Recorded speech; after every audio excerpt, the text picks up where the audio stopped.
괴수이며 하나님의 영광에서 끊어진 자요 외인이요 이방인이었지만 불러주시고 하나님의 백성 자녀 삼아주신 것에 감사드립니다. 우리 한 사람 한 사람 형편과 처지를 헤아리소서.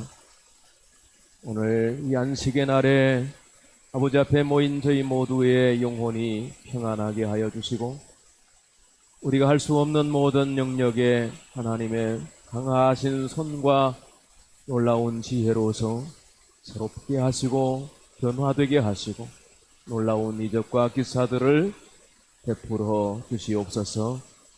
말씀 듣는 우리의 심령의 성령의 은혜를 주시옵소서. 예수님의 이름으로 기도합니다. 아멘.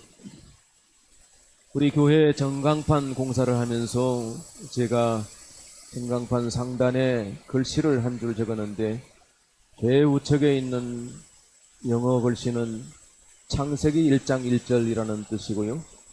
가운데 알 듯 모를 듯한 이상한 글씨는 저게 히브리 글씨인데 유대인들이 처음 성경을 기록했을 때 저런 문자로 기록을 한 히브리 성경 창세기 1장 1절 말씀이 되겠습니다. 히브리 글씨는 우측에서 좌측으로 쓰고 읽는 것도 그렇게 읽습니다. 브레시트 바라 엘로힘. 따라서 한번 해보겠습니다. 브레시트 바라 엘로힘. 브레시트라고 하는 것은 태초에라는 뜻입니다. 시간의 시작이라는 뜻입니다. 시간을 시작하신 분이 하나님이시라는 말입니다. 시간을 시작하기 이전에 하나님이 먼저 계셨다는 얘기입니다. 그러므로 만물의 시작은 바로 하나님이 되는 것입니다. 가운데의 글씨는 바라입니다. 창조하다라는 뜻입니다. 이 창조하다, 바라라고 하는 이 단어는 다른 주어와는 사용할 수 없습니다. 즉 사람이 무엇을 창조하다 이게 안 됩니다. 사람이 도자기를 만들다, 어떤 공장에서 무엇을 제조하다, 만든다는 뜻이죠. 아버지 날 낳으시고 아버지가 아들을 창조하다 이 말이 안 되는 겁니다. 그러니까 오직 하나님만이 창조하실 수 있다는 것입니다. 자, 저 끝에 있는 글씨는 하나님이라는 뜻입니다. 엘로힘. 하나님은 한 분이시지만은 히브리 글씨 엘로힘은 이 복수 형태를 가지고 있습니다. 끝에 임이라고 하는 복수형 의미가 되겠습니다. 그러니까 하나님들 이렇게 해석이 되지만 그러지 않고 하나님은 한 분이실 때 단수로 영어에 보면 God, 대문자 God 단수로 사용합니다. 근데 여러 잡신들 할 때 소문자 GODS, 가즈, 신들 이렇게 표현하지만 하나님은 잡신이 아니시고 유일하시고 한 분이신 전능하신 하나님, 그분은 삶 위로 계시는데 성부와 성자와 성령으로 존재하시고 일하신다는 겁니다. 그래서 창세기 1장 26절 우리가 우리의 형상을 따라 사람을 만들자. 하나님의 어떤 계획이 계시고 하나님의 뜻을 펼쳐나가시는데 지혜가 없이는 이런 계획이 불가능합니다. 능력이 없이는 실행이 안 됩니다. 세상의 설계자들은 건물을 설계해놓고 공사를 하다가 바위가 나오니까 설계 변경을 하자 그래요. 시간이 늘어나고 돈이 더 늘어납니다. 하나님의 창조는 완벽합니다. 아멘. 하나님의 계획은 완전하십니다. 아멘. 하나님 그 자체가 완벽하시기 때문에 그렇습니다. 인간은 부실합니다. 인간은 연약합니다. 사람이 할 수 있는 것이 무엇이 있겠습니까? 사람은 꽃잎파리 하나 생명을 줄 수가 없습니다. 모형은 만들 수 있습니다. 생명을 부여해 줄 수는 없습니다. 산새가 옥상에 이렇게 많이 날아드는데, 제가 이 건물 처음 지을 때 여기다 꽃사과 나무를 세 그루를 심었는데, 그게 봄 되면 얼마나 꽃이 이쁜지, 꽃 피면 열매를 맺습니다. 근데 이 열매가 너무 지저분한 겁니다. 그놈을 베어버릴까 어떨까 그런 생각을 늘 이렇게 교차합니다. 근데 제가 베지 못하는 것은 열매가 열리고 난 다음에 익게 되면 뒤에 산에서 수많은 새들이 날아와서 농장이 됩니다. 새들의 천국입니다. 새벽기도 마치고 올라가서 운동을 하면 그렇게 지난 봄에, 지난 여름에 생겨난 새로운 새들이 서너 마리가 날아다니면서 그 열매를 얼마나 좋아하는지 모릅니다. 포도를 제가 2그루를 심었는데 포도를 얼마나 물어가는지 몰라요. 얼마나 감사한지, 그래, 같이 먹고 살아야지 이런 생각이. 우리가 새를 키운 것도 아니고 우리가 부화시킨 것도 아닙니다. 근데 그놈들이 어디서 그렇게 생겨났는지. 생명은 하나님의 계획에 있습니다. 날아가는 새 한 마리도 그냥 떨어지는 법이 없고요. 들의 백합화를 보라. 심지도 않고 거두지도 않은데 저게 저렇게 이쁘게 피어나는 것은 사람의 능력이 아닙니다. 사람은 여기다 옮겨 심었고 갖다 놓은 것 뿐이에요. 생명의 근원은 하나님이신 줄 믿습니다. 태초에 하나님이 창조하셨다. 하나님의 창조를 믿으십니까? 창세기 1장 1절을 믿으십니까? 몇 사람은 아멘이 안 되죠? 여러분 모두가 이 창세기 1장 1절을 믿을 수 있게 되기를 바랍니다. 만약에 이게 진짜로 우리가 믿어진다면 이거는 하나님이 우주 만물을 창조한 것보다, 아니 창조한 만큼이나 놀라운 일입니다. 아니 이걸 어떻게 믿습니까? 이걸 어떻게 믿을 수 있다고 말입니까? 세상 사람들, 공부 꽤나 하는 사람들은 이걸 믿을 수 없습니다. 내가 이 믿어지는 것은 하나님의 성령의 은혜와 능력인 줄로 믿습니다. 하나님이 천지를 창조하셨다. 이 말이, 이 명제가, 이 말씀이 포함하고 있는 몇 가지 내용이 있습니다. 첫째는 무신론을 거부합니다. 하나님이 존재하신다는 것을 1장 1절이 기록하고 알려주고 있습니다. 둘째는 범신론을 인정하지 않습니다. 자연과 신이 다 동일하다. 일체의 자연은 곧 신이다. 이런 생각들, 이거 범신론들, 종교관들을 배격합니다. 이런 범신론은 윤리가 없습니다. 하나님은 인격이십니다. 하나님은 사랑이십니다. 이 잡신들은 무섭습니다.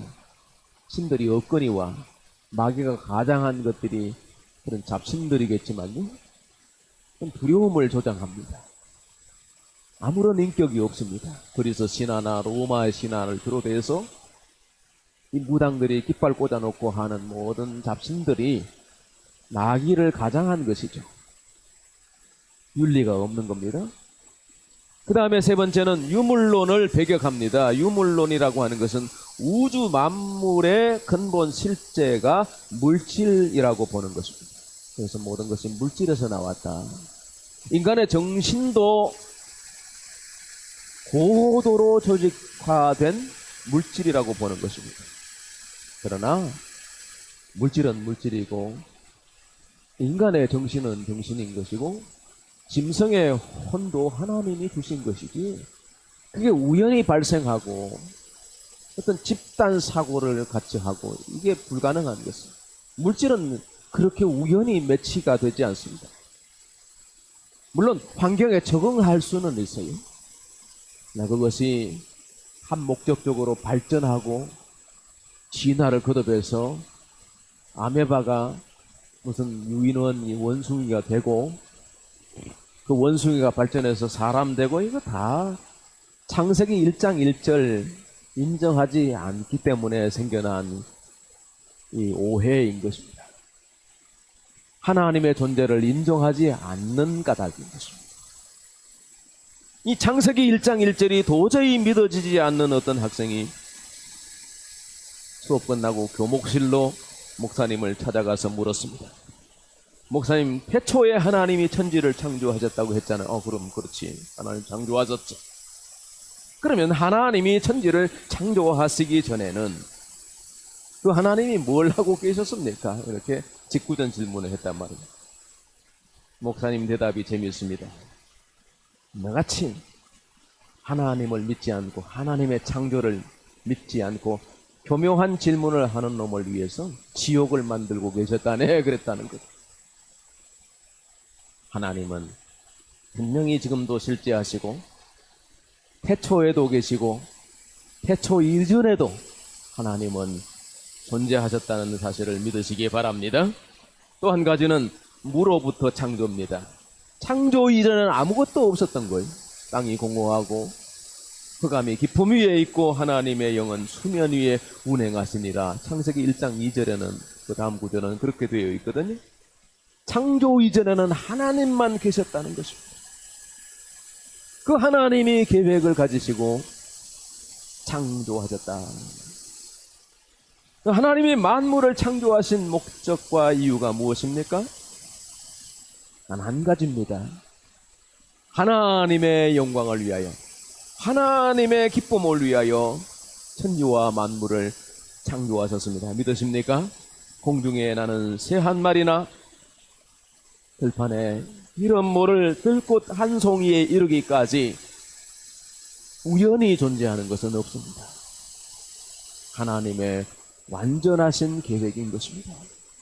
어떤 사람이 잣나무 그늘 아래 앉아서 쉬고 있는데 앞집 지붕 처마 위에 박능쿨이 이렇게 덮여 있고 박이 주렁주렁 맺혀 있는 것을 보았습니다. 이 사람 앉아서 생각하기에 하나님 그럼 생각이 좀 모자라시는 창조자, 창조를 하셨다면 저 연약한 박능쿨에 능쿨에다가 그 큰 박을 달아놓고 이 큰 나무 이 강한 가지에는 이렇게 작은 열매를 달아놓냐? 거꾸로 해야 되는 거 아니냐 이거예요. 근데 잠시 후에 이 사람 머리 위에 잣나무 열매가 뚝 떨어졌는데 얼마나 아픈지 머리를 연신 문지르면서 하는 말, 하나님은 지혜가 많으신 분이시오. 잣나무 가지에 만약에 저 큰 박을 달아놓았던 방금 나는 죽었네 글쎄. 그렇게 하나님께 감사했다는 것입니다. 하나님의 창조는 완벽하신 줄로 믿습니다. 이사야 42장에 말씀하시기를 나는 여호와이니 이는 내 이름이라 나는 내 영광을 다른 자에게 내 찬송을 우상에게 주지 아니하리라. 그래서 하나님께 영광 돌리도록 삼라만상을 아름답게 계절의 변화 속에 많은 새 생명들이 태어나고 모든 만물이 아름답게 하소서. 우리가 그걸 보면서 찬송한단 말입니다. 찬송가 79장인데 여러분 아무리 이 아름답기로 조화를 갖다 놓고 아름답다, 멋지다 이렇게 생각하지 않습니다. 종로 3가의 보석상에 가서 글쎄요, 여러분 자매님들 어떻게 생각하실지 몰라도 저는 그냥 돌인 반짝이는 물질일 뿐이에요. 그렇게 뭐 그걸 보고 찬양하고 막 영감이 떠오르고 그러지 않습니다. 근데 어떻습니까? 길에 밟히는 잡초 하나도, 꽃 한 송이도 시인의 시의 내용이 되는 거죠. 노래 가사가 되는 거예요. 찬송가 79장 한번 1절 부르십니다. 주 하나님 지으신 모든 것 하나님 창조하셨습니다. 주 하나님 지으신 모든 세계 내 마음속에 그리워볼 때 하늘의 별 울려 퍼지는 내 손 주님의 권능 우주에 찬네 주님의 높고 위대하심을 내 영혼이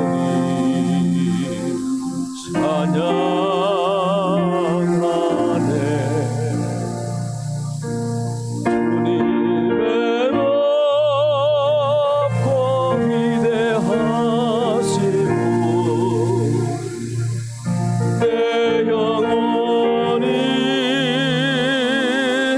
찬양하네 주님의 높고 위대하심을 주님의 높고 위대하심을 내 영혼이 찬양하네 주님의 높고 위대하심을 내 영혼이 찬양하네.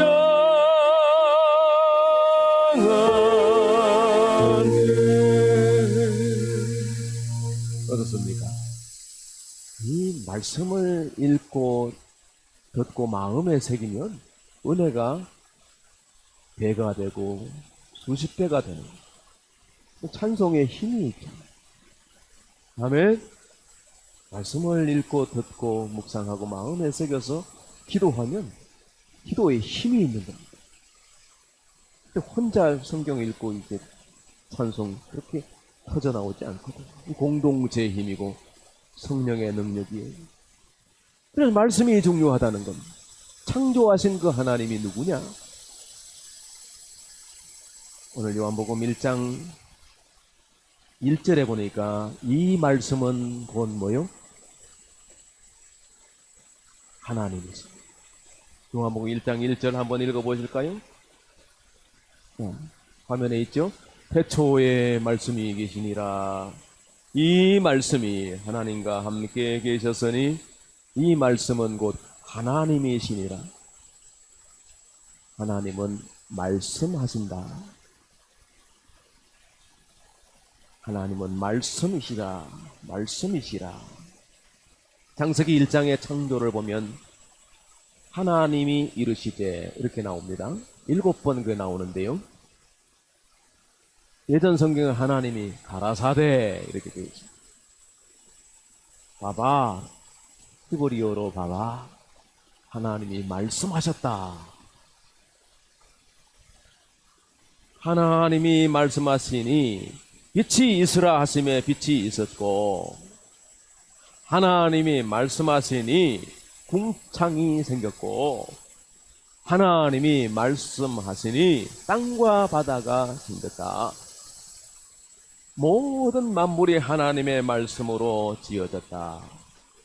요한복음 1장 3절에 만물이 그로 말미암아 지은 바 되었으니 지은 것이 하나도 그가 없이는 된 것이 없느니라. 믿습니까?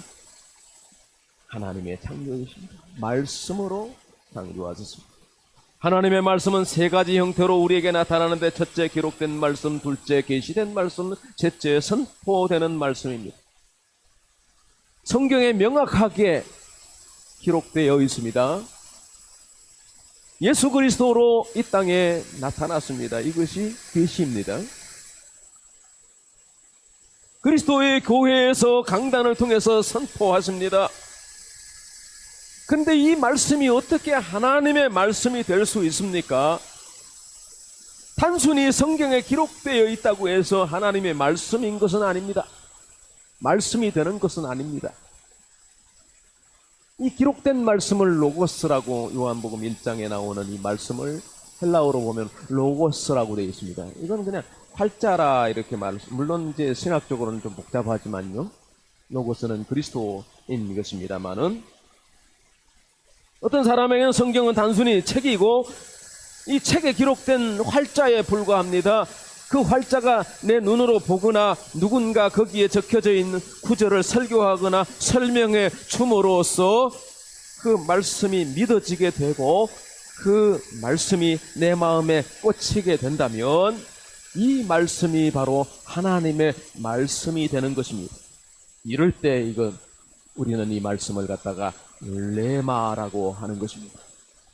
로고스가 변하여 레마가 돼야 그것이 역사가 되고 능력이 되는 것입니다. 그래서 이 말씀을 믿고 선포하고 이 말씀을 믿고 기도할 때 하나님의 말씀이 지금도 창조의 역사, 재창조의 역사, 능력의 역사가 나타나게 되는 것입니다.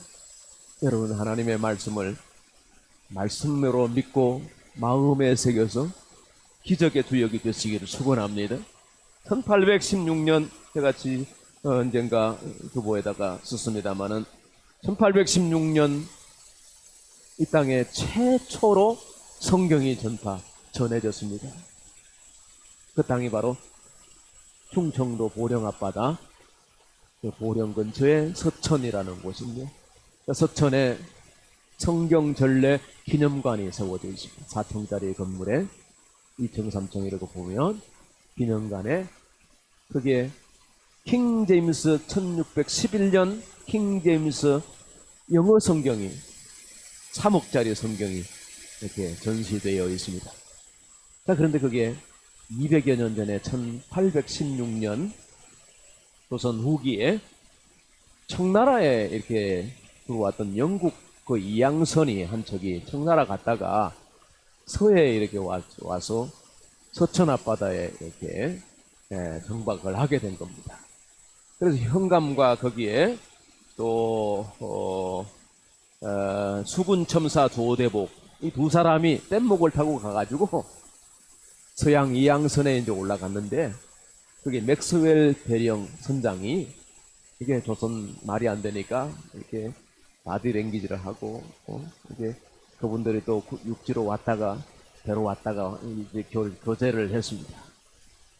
그런데 이 두 사람 조선인이 배에 올라와서 이렇게 브리테니카 백과사전이 이렇게 서고에 꽂혀 있으니까 그 관심을 가지고 이렇게 해서 이렇게 보여주고 그랬는데 브리테니카는 그때 성경보다 더 비쌌던 책. 그래서 이분들 갈 때 성경책, 영어 성경책 2권을 한 권씩 준 거예요. 그게 바로 1611년 킹 제임스 성경인데요. 자, 그런데 이게 다 영어로 되어 있는 겁니다. 뭐 봐도 무슨 말인지 분간을 할 수가 없어요. 하나님의 말씀인데 의미가 없는 겁니다. 그래서 이 서양 사람이 와서 이게 책을 주었다고 해서 동네에서 유지들이 모여 들었겠죠? 근데 그걸 다 이게 찢어가지고 몇 장씩 찢어가지고 이제 선물로 다 나눠주고 성경이 다 해체되고 말았습니다. 없어졌어요. 그것이 하나님의 말씀이라면 그 읽고 만약에 네마의 말씀이라면 그걸 찢어서 없애겠습니까? 예전에 성경을 막 반포할 때 성경을 그 군인들 성경 말이죠. 그건 조그마하고 이렇게 아주 얇게 돼 있어가지고 그거는 동네 아저씨들이 참 선호했습니다. 왜냐하니까 그건 찢어가지고 잎담배 이렇게 말아서 피우기에 다 좋은 거게 성경책이 얇게 가거든요. 성경책이 어떤 사람에게는 책일 뿐이고 그건 종이 쪽에 불과합니다. 그러니까 그 최초의 성경이 그렇게 분해돼서 없어져 버렸어요. 그런데 서천 기념관을 지으면서 그때 그 성경을 한 권 구했으면 좋겠다 해가지고 전 세계 경매시장을 돌다가 미국 경매시장에서 그 킹제임스 번역을 한 권 경매 낙찰받아서 지금 갖다 놓는데 그게 3억짜리입니다. 3억짜리. 여러분 200년 전에 찢어서 없어져 버렸는데 3억 주고 왜 샀을까요? 물론 소장 가치가 있어서 그렇죠. 그런데 하나님의 말씀으로서의 가치가 있기 때문입니다. 아니 3억 이상도 가겠죠. 천하보다 귀한 생명을 우리 자신을 알게 해주시고 우리 인생의 번지수를 알게 해주시고 천국 가는 모든 이정표를 제시해 주시는데 3억이 뭡니까 3억. 그러니까 하나님의 말씀을 말씀되게 말씀을 소중히 여기고 이 레마의 말씀을 여러분 마음에 간직하면서 믿음으로 기도하면서 승리하는 여러분 되시기를 축원합니다. 자, 그런데 이 말씀이 우리에게 놀라운 사실 한 가지를 가르쳐주고 있는데 성육신이라는 거예요. 말씀이 말씀으로 있지 않고 말씀이 육신이 되어서 우리 가운데 거하셨다. 요한복음 1장 14절 말씀을 한번 찾아보시고 14절 앞에 성강판에 있습니다. 읽어봅시다. 시작. 말씀이 육신이 되어 우리 가운데 거하심에 우리가 그의 영광을 보니 아버지의 독생자의 영광이요 은혜와 진리가 충만하더라. 아멘. 말씀이 육신이 되어 우리 가운데 거하심에 이것을 신학에서 성육신이라고 합니다. 고성인신이라고 그러죠. 하나님이 어떻게 인간이 될 수 있습니까? 놀라운 이야기예요. 이 성육신 사건이 우리에게 주시는 메시지가 있는데 첫째는 구원의 사건. 예수님이 사람의 몸으로 이 세상에 오셔야 했습니다. 죄와 사망으로부터 인류를 구원하기 위해서요. 사람은 사람을 구원할 수 없습니다. 죽음으로 끝나는 겁니다. 근데 죽음 이후에 심판이 있는 것이고 영원한 불지옥에 던져지는 것입니다. 이것이 하나님을 거역하고 하나님을 잃어버린 영혼의 결국인 것입니다. 그런데 이 결국을 바꾸는 사건이 십자가 사건입니다.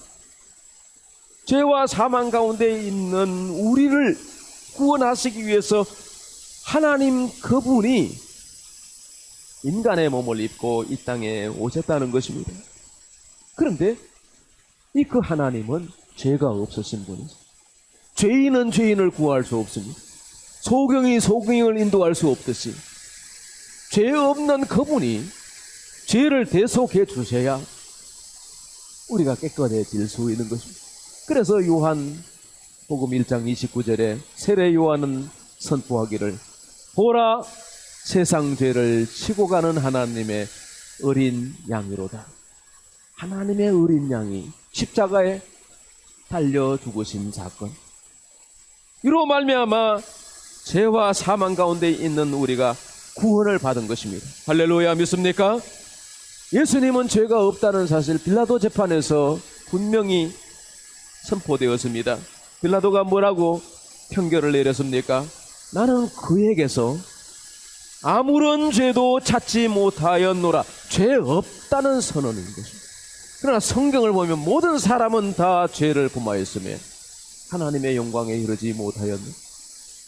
죄의 결과는 사망이요, 죄는 심판받고 죄는 마귀의 참소를 당하고 죄로 말미암아 환난이 있는 것입니다. 이 죄악 세상인 것입니다. 그래서 세상 사는 것이 힘든 거예요. 내가 거룩하고 깨끗해진다 해도 이웃이 죄를 범하고 가족이 범하면 이 죄인들과 섞여 사는 것이 의인의 믿음의 삶을 사는 것이 참으로 힘든 겁니다. 그래서 우리는 이 죄 문제를 해결하기 위해서 오신 예수 그리스도를 선포해야 하는 것입니다. 우리 집안의 불신 영혼들을 위해서 중보해야 하는 것입니다. 믿음이 들어가야 돼. 이 말씀이, 레마의 말씀이 그들의 심령에 꽂혀져서 깨닫는 은혜, 변화되는 역사가 일어나게 되기를 축복합니다. 너희 성육신 사건이 우리에게 가르치는 것은 겸손입니다. 예수 그리스도의 인격을 한마디로 표현하라면 겸손이겠습니다. 빌립보서 2장 6절 말씀하기를 그는 근본 하나님의 본체시나 하나님과 동등될 것으로 여기지 아니하시고 자기를 비워 종의 형체를 가지사 사람들과 같이 되셨고 사람의 모양으로 나타나셨으니 그게 바로 성육신 사건, 십자가의 죽으심이라. 최고의 겸손입니다. 십자가에 죽으실 수 있는 것은 그가 겸손하셨기 때문입니다. 채찍 맞으시고 온갖 비난과 능욕을 당하셨음에도 불구하고 아무런 대답하지 아니하실 수 있는 것도 주님의 겸손입니다. 주와 스승이 되셔서 제자들의 발을 닦아주신 것도 예수님의 겸손입니다. 나귀의 작은 그 새끼 나귀를 타고 종려주에 입성하신 것도 주님의 겸손을 나타내는 것입니다. 겸손은 군림하는 모습이 아닙니다. 겸손은 뻐기고 의시되지 않습니다. 겸손은 자랑하지 않습니다. 겸손은 낮아짐입니다. 예수 그리스도의 겸손처럼 여러분 모두도 겸손하시기를 축원합니다. 조만색 장로님이 평양에서 아주 많은 후학들을 양성했습니다. 근데 주기철 전도사님을 마산에서 그 조장로님 내려가서 청하여서 그 조장로님이 심호하는 그 교회에 담임 전도사로 세웠습니다. 그렇게 스승이면서 최고 가는 그 어른이시면서 그 젊은 전도사를 그렇게 받들고 보필해서 교회가 크게 성장했습니다. 자, 그런데 주일 예배가 되었습니다. 네, 장로님이 무슨 손님이 학교에 오셔가지고 얘기를 하다가 늦었어요. 찬송이 시작됐는데 문이 열리면서 장로님이 중간에 들어오신 겁니다.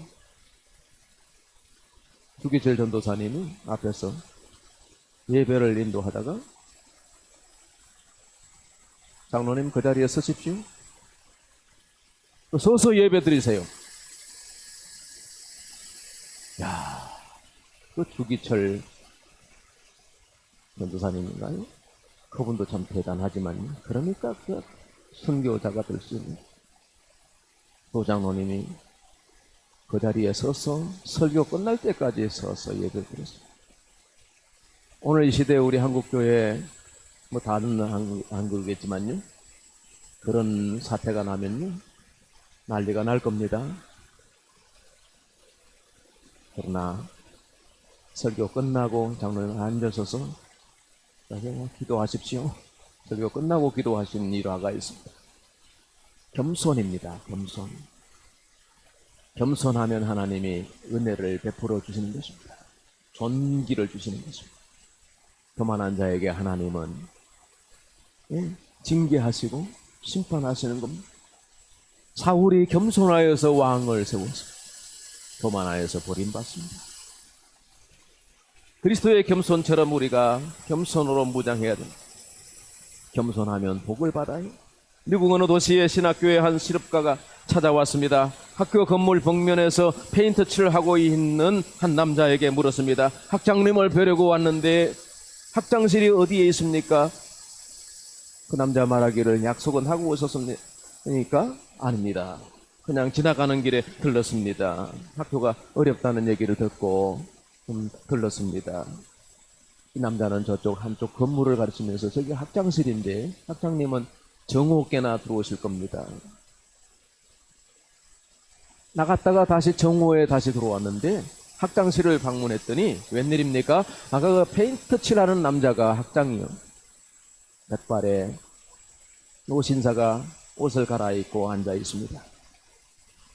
저명한 신학자인 코한 박사였습니다. 학장님, 제가 아까는 몰라 배웠습니다. 어떻게 그 작업복 차림으로 그 굳은 일을 하실 수 있습니까? 학장님 대답입니다. 뭐 직업에 기천이 없고 일하는데 무슨 기천이 있습니까?